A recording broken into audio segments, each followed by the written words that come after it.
at what point are we going to let our morals down and really care more about football than we do about kids who got sexually abused in showers at Penn State?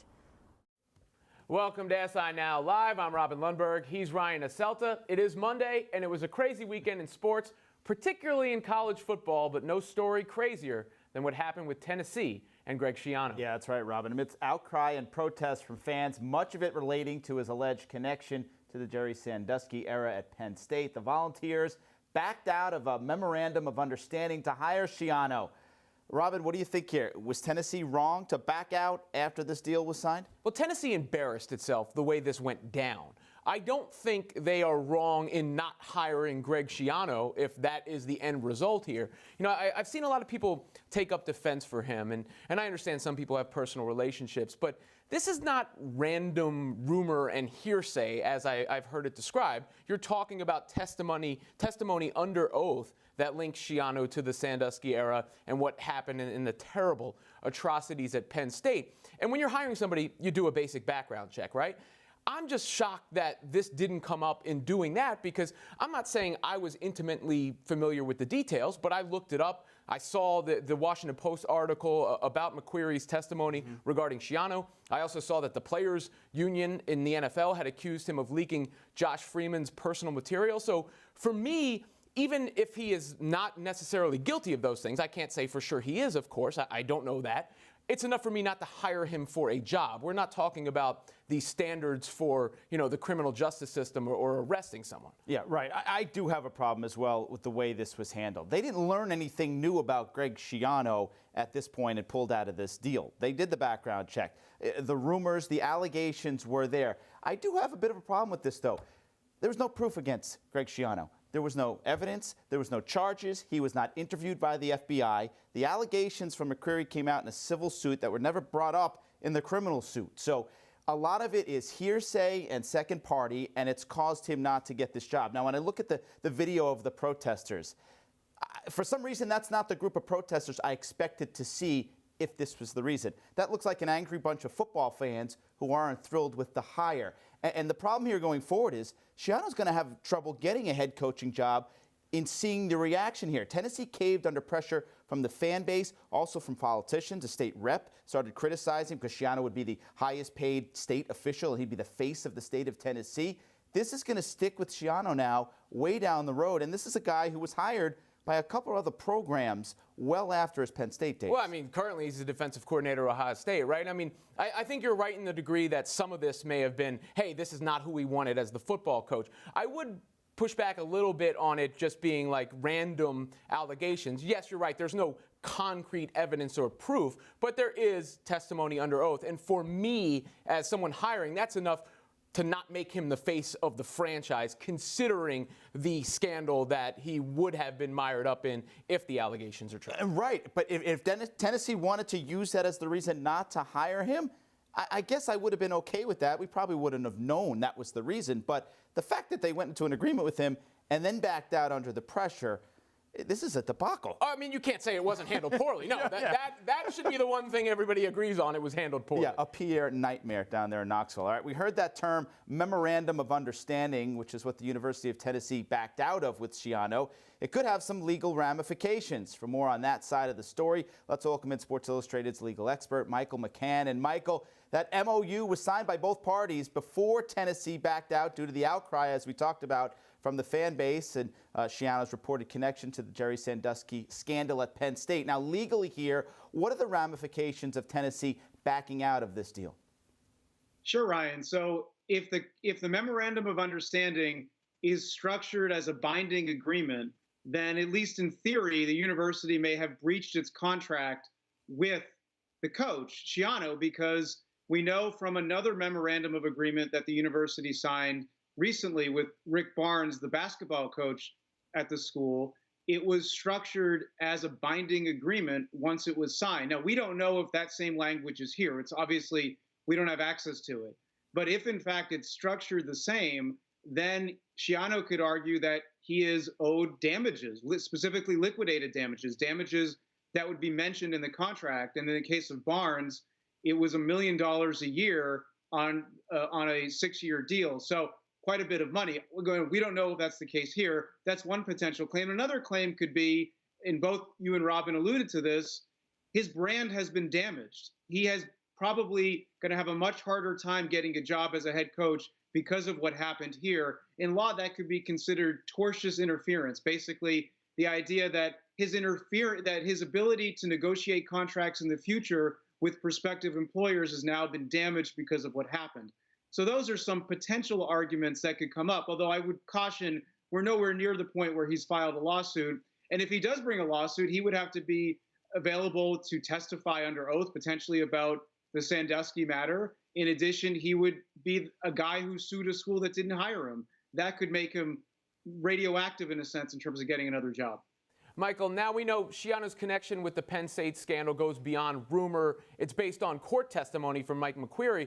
Was that just simply not enough for him to be implicated legally in that case? Yeah, that's right. We don't know. I mean, this is testimony many years after the fact. So the statute of limitations on a possible claim may have expired. In addition, it's one person's statement, albeit, as you noted, under oath, against Schiano. Schiano, as far as we know, hasn't had an opportunity to testify under oath about this matter. He has, in comments to journalists, categorically rejected the allegation. So we don't know the veracity of it. We do know, as you mentioned, that McQueary said it under oath. But in terms of the FBI investigating, in terms of the NCAA taking action, none of those things happened against Schiano. It's really the word of one person. It wasn't the central point of his testimony, McQueary, either. But that's really all we have in terms of whether or not it's true or not. Thanks, Michael. Appreciate it as always. I'm sure we will be talking again soon. Thank you. We now move on to the NFL and welcome in a former Pro Bowler in the form of Tiki Barber right here to go over all of the stories from the weekend. Tiki, I've often referred to the AFC East as Patriots and Friends. It's looking that way again this year. But beyond the division, Peter King of the MMQB says in his weekly column that the Pats are still the team to beat overall, and every other team is chasing them. Do you see it that way? Well, I would say that if you go to the other conference, the Philadelphia Eagles are playing unbelievably. We saw it again this past weekend. Carson Wentz is playing like an MVP. But they also have the #1 run defense. They have the #1 rush offense. So they're doing all the important things right, which are the little things to beat the New England Patriots should they face them. But if you're going to look in the AFC, there's really only a couple of teams that you look at to say, man, they can beat them. The Pittsburgh Steelers, and maybe if Blake Bortles is a hero, the Jacksonville Jaguars, because their defense is so good. But Blake Bortles just hasn't been that good this year. Yeah, when you talk about the Steelers, I mean, they're the team that you zone in on, right, that could possibly beat the Patriots. I feel like we're at this point every single year, though, with the Steelers. Like what we saw last night defensively, there's some major holes. Well, you know what's happening with the Steelers? It feels like they're playing to the level of their opponent. You never want to be that team. It's hard to say that when they're sitting at 9-2 and they found ways to win, even if it's ugly. Most of the games that they've been in, you hear Mike Tomlin talking about looking forward. You hear this team under Ben Roethlisberger looking like a roller coaster. Sometime he had the Martavis Bryant stuff earlier in the year. Juju Smith-Schuster missed this past game, but it didn't really affect them in their yardage output. And so the Steelers are a team that they're odd, they're weird. They're great, but they're not great at the same time. And it makes them, when matched up against the New England Patriots, at least on paper, kind of vulnerable. And I think we saw that last year, and it's why the Steelers are looking forward to this game in 3 weeks. Yeah, you mentioned that looking forward. Let's get into that a little more. Steelers now 9-2 with that win over the Packers on Sunday night, but Pittsburgh coach Mike Tomlin made some waves prior to the game. Now, during an interview with Tony Dungy, Tomlin basically said, to heck with the one game at a time mentality, and talked about his Week 15 matchup against the Patriots. Man, I'm going to embrace the elephant in the room. It's going to be fireworks. But it's probably going to be part one, you know. So you are looking ahead to that. I mean, are you watching those guys' scoreboards and seeing what they're doing? I'm not. I just know. Because the guy at the gas station tells me. The lady at the supermarket tells me. I've learned, I guess, in the last 11 years to not fight and resist that. You'll burn more fuel trying to pretend like that doesn't exist, just to acknowledge the elephant in the room. Man, that's going to be a big game. but probably if we're both doing what we're supposed to do, the second one is really going to be a big, and what happens in the first is going to set up There you go. the second one that's going to determine the location of the second one. Yeah. You know. Tiki, Bengals and Ravens come before the Patriots on the Steelers Yeah. schedule. What do you think of Tomlin being pretty frank here and saying, yeah, I am looking ahead? Look, the Bengals and the Ravens are two division games. They know them well. I think I'm okay with this only because of what happened in the earlier games against the Ravens and the Bengals. They handled the Ravens earlier in the season. I think they beat them by 20 points or so. And then against the Cincinnati Bengals, the first time they played, I think Cincinnati had less than 200 yards of total offense. And so in their mind, they have their game plan figured out for these two division opponents. And ever since last season in the AFC Championship game, when the Pittsburgh Steelers got beat up by the New England Patriots because the secondary was so young and inexperienced, this has been on their radar from last season. And so they're gearing up for it. Is it dangerous? Yeah, of course, because you end up maybe losing a game against a team you shouldn't lose to. But the Pittsburgh Steelers are going to make the postseason. The AFC is weak in general. We've talked about this many times. Is it dangerous? Yes, but I'm okay with it because I know that their focus is finding a way to beat the best. And if they can beat the best, then they get home field advantage and maybe get an advantage come the postseason. That's the second game that they're talking about. Plus, it was a pretty good explanation from Tomlin there, right? He's right. I mean, how can you avoid it? Everybody wants to talk about the Pats. We thought this was the year where someone would jump over them. That's not going to happen. We just asked if everyone else was seeing if they could possibly beat them. A couple of star receivers had some pretty good games, including one on the Steelers. As a result, Antonio Brown and the Falcons' Julio Jones are our adrenaline performers presented by Toyota. Brown caught 10 of 12 targets against the Packers, took them for 169 yards and 2 touchdowns. While Jones, he dominated the Buccaneers for 253 yards on 12 catches with a pair of touchdowns of his own. It was his third game with more than 250 yards receiving. No one else has more than one. Two receivers making a case for the best in the game. So who would you take? Antonio Brown or Julio Jones? This is a hard one, Robin. It really is because look, we've said that Julio Jones has had a bad year this year. He's got 1,000 yards and 60-something catches. We still have 5 games to go. He's not having a bad year by any stretch of the imagination, but compared to himself, it feels like it's off because he's only gotten to the end zone 4 or 5 times this season, 2 obviously this past weekend. But I love Antonio Brown simply because of his nose to get to the end zone. He finds ways to do it each and every year. Double-digit touchdowns the last 3 years. He's on pace to get there again this year with 8 already.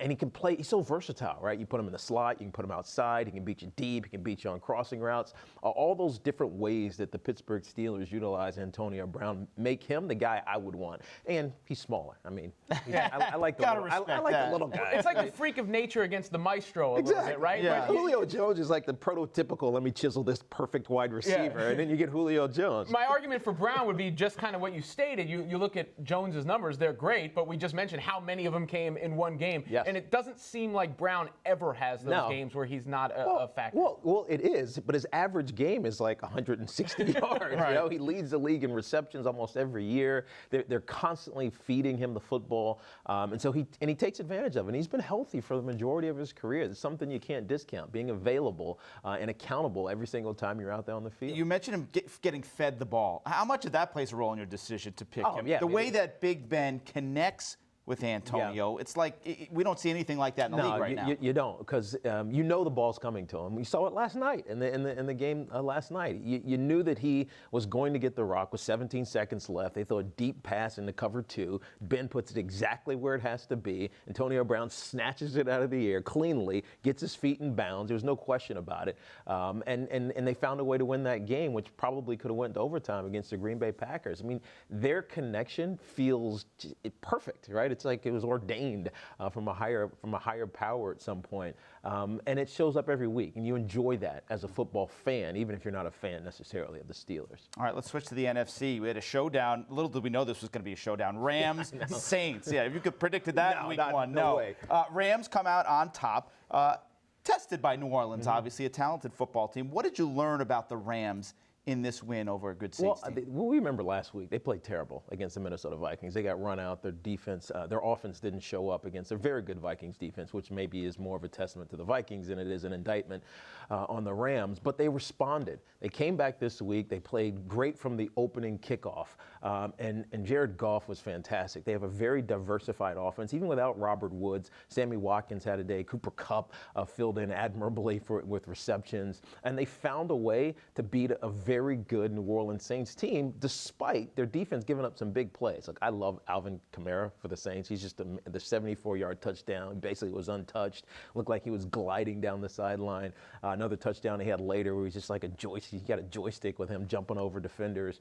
So they withstood one of the hard challenges in the NFC because the Saints had been on such a roll, 8 games in a row. Even last week when they were getting beat by the Washington Redskins, they found a way to come back from 15 points down. And so this was a test for them. Could they withstand a bad game like they had last week and respond? And they did that. And I think it's a huge testament for them. And with a big game coming up against Seattle in a week or so, I think it was necessary for them. Otherwise, the division gets away from them.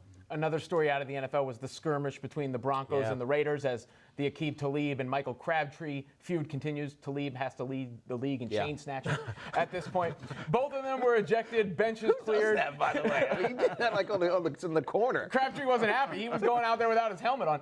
Is this the end of it, or do you see suspensions coming? This is not the end of this. I mean, obviously, if they face each other again, you're going to see it all over again. But they will get suspended because the league can't allow these type of situations to happen on the field. I mean, this was a full-out brawl of both teams, and because of the previous history, right? If this is an isolated incident and then it happened this year, and maybe they were trash talking on social media or were met down in Texas and had some beef, and then it showed up one time, like just now, it'd be one thing. But the same thing happened last year, right? And so I think both of these guys are going to get suspended for at least a game because the league has to police this, and they have to police this out of the game. It's nonsense. It's not what people want to see, unless you're just into that kind of thing. And it's a black mark on this on the sport. And so I do believe that both these guys are going to be suspended, especially because the fight just kept going, right? They calmed it down, and they're throwing punches at each other, 2 minutes later. Tell me you've never thrown a punch at a man wearing a helmet, Tiki. I did. You were smart. I did.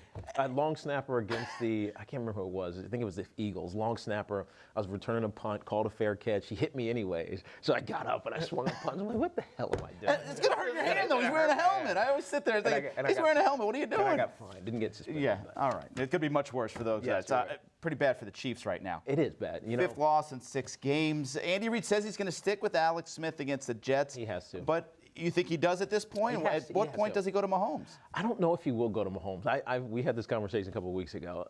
Switching to a rookie quarterback in the middle of the season is never the savior. It never works. He's just not prepared. And defensive coordinators salivate when they see rookies getting thrown into that situation. We saw it with Nate Peterman a couple of weeks ago. You're just going to blitz him over and over and over and over again and force him to make mistakes. That's not the answer. I think the answer is that this Kansas City Chiefs team has to get innovative. They have to do things that they haven't done yet. And they also have to find a way to keep this guy, Alex Smith, comfortable. When he gets put in situations where when he needs to be, quote unquote, the hero, he makes mistakes. We saw it last week, or this past weekend against the Buffalo Bills. Trying to win that game at the end, he throws an interception, ill-advised pass, and the Bills wrap it up and put themselves back into playoff contention. Now, still some bad taste from leftovers of Thanksgiving for the Cowboys. Yeah. Who would you blame more for their recent futility, Dak Prescott or Jason Garrett? Neither. I'm blaming Ezekiel Elliott, man. we see the stats when he's not there. This team was built a certain way. Have a great offensive line, run the ball, keep the pressure off of our quarterback, and let good defense and a good run game prepare you to win. They're not able to do that without Ezekiel Elliott. More importantly, their defense has been bad. Now, they have some injuries and they're beat up a little bit, but their defense has been bad, which has forced them to throw the ball a lot. Dak is still learning, right? Last year was an anomaly. You don't always get a young kid rushing for 1,700 yards like you did last year and carrying your offense. He's being put in a situation that a lot of other young quarterbacks are put in. On a bad team, you got to throw the ball. And he's not doing it well enough right now for this Cowboys team to be sustainable. Certainly no shortage of storylines this week. I think we got it covered, though. A pretty healthy dose of it. Tiki Barber, thanks for being with us. Always a pleasure, guys.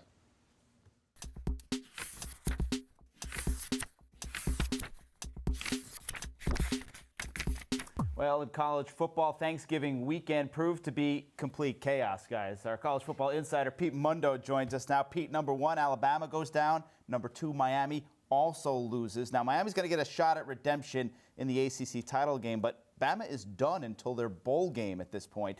What needs to happen for Alabama to make the playoff? A couple of things can still happen, and Alabama is very much still in this college football playoff picture, Ryan. First off, if Ohio State beats Wisconsin in the Big Ten title, then you could have a debate between a one-loss Alabama and a conference champion 2-loss Ohio State. We saw last year the committee put in one-loss Ohio State, which did not make its conference championship game, very similar to Alabama this year, and they said, you know what, we think Ohio State is the better team.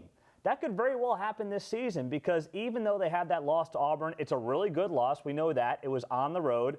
And Ohio State has that ugly 30-point loss to Iowa that's just hanging over that resume right now. So I think Alabama is still in a really good spot. Also, if TCU beats Oklahoma in the Big 12 title game, even if Wisconsin beats Ohio State, that 4th spot is very much up for grabs. Then you'd be arguing about a 2-loss TCU team and a 1-loss Alabama. The same debate right there. Conference champion, 2 losses versus a 1-loss Alabama using the quote-unquote eye test. And I think Alabama, because of their success recently, will get that benefit of the doubt. Now, in the SEC title game, it will be Auburn and Georgia. What's at stake for those two teams? Trip to the college football playoff. That's it. It's simple as that. I mean, winner is in. They both have fantastic resumes, even though Auburn has the 2 losses. If they win, they'll be the first 2-loss team to make the college football playoff, and it will be rightfully deserved. You beat 2 number 1s. Georgia was number 1 when they beat them. Then you beat Alabama. Then you beat Georgia again.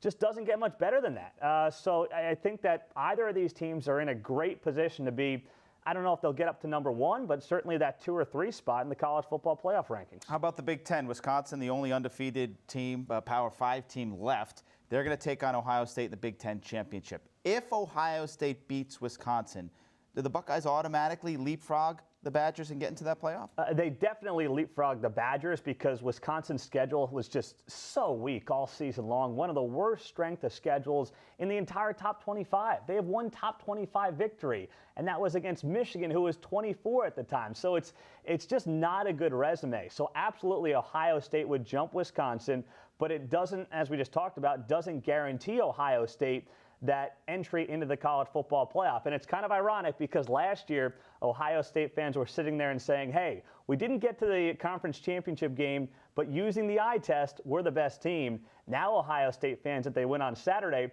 will be making that same argument in reverse, saying, hey, we're the conference champions, we deserve to be in. Now let's switch gears and talk about the coaching a little bit. Greg Schiano, close to being hired by Tennessee. We all know what took place there. Now that that's over with, and with all the other vacant positions, is Tennessee the least desirable open spot? I think it is. It's very intriguing, but if you're a head coach and you're a young guy and you're looking at the circus that took place in Knoxville with the fans and social media and certain members of the media, it was out of control. I mean, who wants to put their future and their career on this job at this point with the apparent incompetency in the athletic department combined with the outcry of the fan base? There's only a couple of guys that could really unite this fan base. They all thought they were getting John Gruden. Most of us thought that was a long shot to begin with. And now it looks like that 1A guy or number 2 is not going to be anybody that can really unite the fan base like they thought they could. So who do they target now? Well, I think there's a couple of names out there, whether it's a Kevin Sumlin could be in that mix. Throw in Mike Norvell at Memphis, a young up-and-coming guy, big offense, can sling the ball around a lot. I think those are the 2 guys that you would look at as maybe fitting into that system. But there's not that one guy anymore because John Gruden was always a pipe dream, not going to happen. Whoever gets this job is going to be debated amongst the fans, and it's going to be 50-50, 60-40 kind of split where some guys will like the hire, some people will absolutely hate it. And that's just what has happened here over the past 24 hours in Knoxville. All right, how about another high-profile SEC job? Florida. Chip Kelly chooses UCLA over Florida. UCF's Scott Frost reportedly turned down the job at Florida. Now it looks like they're targeting Mississippi State's Dan Mullen. Is Mullen the type of guy that would be a good fit for the Gators program at this point? Yeah, and it looks like he's pretty much got the job at this point. So he's no doubt, he's a former coordinator there, knows Florida, knows the SEC as well as anybody. And if you're winning 7, 8, 9, 10 games at Mississippi State, Imagine what you can do at Florida with the recruits right in your backyard, better facilities, more resources, better history, just a better program all around. You also get the SEC East, where you don't have to get through Alabama every year. So this is a no-brainer for Dan Mullen. He is a Florida guy, just Tim Tebow's offensive coordinator when they made that run with Urban Meyer. So he's the perfect fit for that program, for that system. I know it might not be as sexy as Chip Kelly, but I think it's a better hire than Chip Kelly would have been. You talk about the sexiness. Does he ignite the fan base? You talked about Tennessee and the lack of inspiration on some of the coaches that you mentioned. Does Mullen do that for the Gator fans? Well, I think for the reasonable fan, which may be an oxymoron in many ways, he does. I think it's one of those things where Chip Kelly was never a great fit anyway. Chip Kelly's not an East Coast guy. He's not an SEC guy. It was just, well, it's Chip Kelly, so we got to go get him. We're Florida. We got to connect the dots here with the biggest name in the game right now that's not coaching. But when you actually go through it and you say, who's the best fit, it was always Dan Mullen. I wasn't convinced they could poach him away from Mississippi State, but he's happy to do it. And now Florida's a place you can win national championships. Mississippi State was a place where you were going to win 7, 8, 9 games, maybe, but you were never going to have a chance at year in, year out winning national titles. He can do that in Gainesville. Other coaching news in the state of Florida. Of course, Sumlin out at Texas A&M after the 7-5 season. Now there are some rumors that Jimbo Fisher might take that vacancy. Why would he leave Florida State? A lot of personal reasons behind that. Recently went through a divorce, maybe just wants out. I don't know anything about his personal thinking on that, but that is something that happened in his personal life that may trigger, say, hey, I want a fresh start, I want to move on. Also, A&M's got better facilities. Now, Florida State's come a long way in recent years, but A&M's known for its incredible facilities, a chance to go to the SEC. Maybe you want to go up against Nick Saban, and he just feels maybe stale at Florida State. Obviously, this year didn't go as planned with DeAndre Francois going down in that opening game, but everything about this season didn't feel right for Jimbo Fisher at Florida State. But it doesn't make a whole lot of sense on paper because you say Florida State, you get SEC athletes and you play ACC teams. That's a pretty good combination. Now you've got to go SEC athletes against the SEC West, get through Alabama. He's going to have to recruit Texas, a place he's never coached before. So it's going to be an interesting transition if that does end up happening. All right. If he were to leave, how about a coaching fit? I know we're looking ahead, but would there be a logical coaching fit for the Seminoles? There's not one guy out there I'm saying this is a great fit for Florida State. They don't have a backup because why would Jimbo Fisher ever leave? Right. They gave him all the money he asked for. They've improved their facilities. They've got this incredible players' lounge now in Tallahassee for this team. It was never thought that Jimbo Fisher was actually going to go anywhere. Now, he was mentioned for that LSU job last year. I think that was just a way to get a little more money out of Florida State. But here we are looking like this could actually happen, and Florida State's going to be left wondering, where do we go from here? I don't think there's an obvious answer for Florida State, but we know it's a great job, so they'll have their options. Pete, thanks as always for all of the college football information. That was you had to do a lot going on, guys. Push-ups and sit-ups, to get warmed up before all that. It was likely a big weekend for video game playing. No push-ups and sit-ups there. I recently had my first experience with one of the hottest games on the market, the new Call of Duty, and I just so happened to play against perhaps the best pound-for-pound fighter in the world, Demetrious Mighty Mouse Johnson.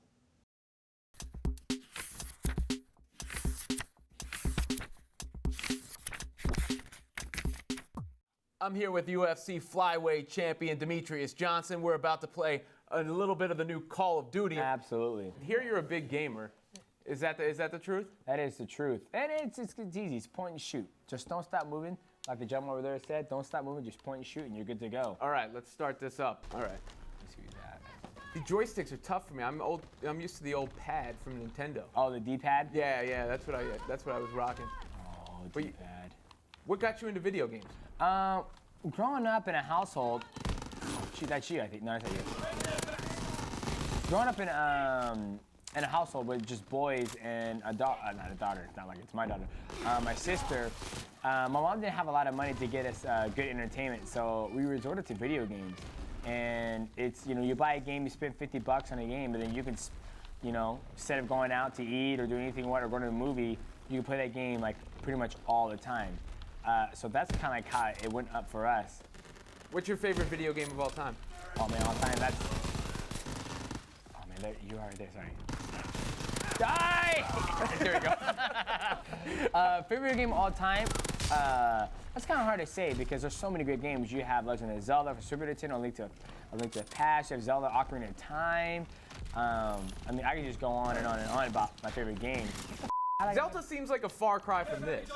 Far Cry from this? Yeah, absolutely. I mean, the first-person shooters are always fun too because it's pretty much basic point and shoot. You know, you're running around shooting people. Different kind of shooting than you do in the Octagon.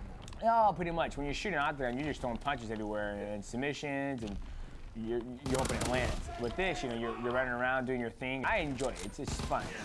When you talk about the best of all time, Dana White said you're the best ever. How did that feel? It felt good, you know. He also said that before, then he took it back, and then he said something else. So if you take it with a grain of salt, you know, hopefully it's, you know, I'm getting in his mind for a little bit longer, and we'll see, man. You think he just does that to promote stuff? No. I think at the time he does think I'm the best at the time, and then he gets wowed again by somebody else. So it's my job to keep that persona in Dana White's head, you know. What's the best video game character that describes Dana White? Oh man, I have no idea. I would say somebody in GTA, Grand Theft Auto. That's what I say, Grand Theft Auto. A boss of some sort? I don't know, probably something like Pit Boss or something like that. Yeah. Speaking of the business aspect of stuff, what do you make of Conor McGregor? You think he's going to be back with the UFC? Absolutely, 100%. You know, he wants to be a co-promoter, and I think he should. I support that 100%. I think Conor McGregor is a great athlete, and I think he brings a lot to the table, especially as a champion. And I have no problem with Conor McGregor being a co-host. You know, I don't care if I'm fighting in the Octagon and I see McGregor's Sports Entertainment, you know, on the canvas, and I'm fighting on it. You know, you're a pleasant dude. You got a marketable nickname, Mighty Mouse, a fun style. Have you ever thought about doing any of that cross-promotional kind of stuff like he did? Like boxing? Yeah. Yeah, absolutely. If the money's right, you know, I'm pretty sure if Conor McGregor, you know, got offered a box for, you know, $50,000, he would say no. But when he got, you know, offered a box Floyd Mayweather for $100 million, a guaranteed made $30 million, yes, I would say it too. You can put me in there with anybody. Put me in there to prime Mike Tyson, I'll make it happen. I don't think I would fight you for $100 million. That you would. You think so? I mean, you would never have to worry getting your life. Like yeah, but what I mean, I'd have to have a promise that you'd take it easy on me. That the rest of my life would be worth living. You would be living. I mean, at the end of the day, in mixed martial arts, they stop. How do you? Sorry. Got two things going on right now. That's all right. Do you ever have guys come up to you on the street because, you know, you're a flyweight, so you're not the, you know, the biggest guy that somebody's going to see, and they talk tough to you, and you just think in your head, you don't know how badly I would destroy you? No, I don't think that. Nobody's ever came to me up on the street and said, I would destroy you, or talk crap to me. I don't put myself in a position where that can happen, and typically when people know who I am in the spot where we're at, they really don't, you know, do that. They're pretty cool, even keel, like lemon pie. Are you into other sports outside of MMA? Yeah, football. I love watching football. I just went to my first basketball game. I'm actually watching and enjoyed it with my wife, Destiny. So I was fun. It was the Knicks game. Even though they came up short, it was very entertaining to watch them at the MSG. The Knicks often come up short. Hey, it's all good, man. You can't win every game. What do you think of Porzingis? Number 6? The unicorn. He's Latvian, 7 feet plus. You can't miss him out on there. I knew he was 7 feet. It seemed like he was a fan favorite, dude. Everybody loved him. Everybody loved him. Like when they said, "Oh, and there he is, number 6," everybody was like, "We love him." I was like, "Oh, all right. This guy must be a big deal around here. He must be the new kid on the block, or he must be the cool kid on campus." Look at this guy. Watch this. Shame on you. He came up right behind me right there. Rear naked shot. Yeah. This in the GoldenEye days, they call it dishonorable. Close it. You see that? Yeah. Victory. Well, everyone knew, you know, if you take me on, you will emerge victorious. That's not true. You can't win every single game you play. Demetrious, man, really appreciate the time. Pleasure gaming with you. Thanks, man. I appreciate it. Cheers.